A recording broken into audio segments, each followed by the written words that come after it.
When I look at the base of the lung like this, I always look a second time and even a third at the dark patch in the lower screen that's just rostral to the diaphragm.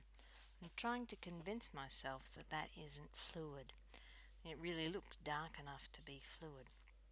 What we have to do, in fact, is look for the echo that isn't there. Hope that's not too obscure. We know the lung curtain, the liver, and we're told that this area is a mirror artefact, a reflection of the liver. So how do we know that it is actually a mirror artefact and not fluid? Well, we ought to be able to see something behind fluid, and that's the spine. And if we can't see the spine, it means we're looking through an artefact instead. Here's an example where you can see the spine continuing above the diaphragm into the chest, and that's because we have hepatized lung instead of the lung curtain.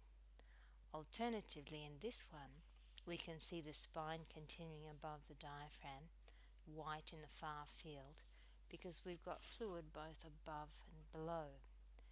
This is called the spine sign. It's something we don't pay enough attention to, I think, because it's something that's only there when there's an abnormality.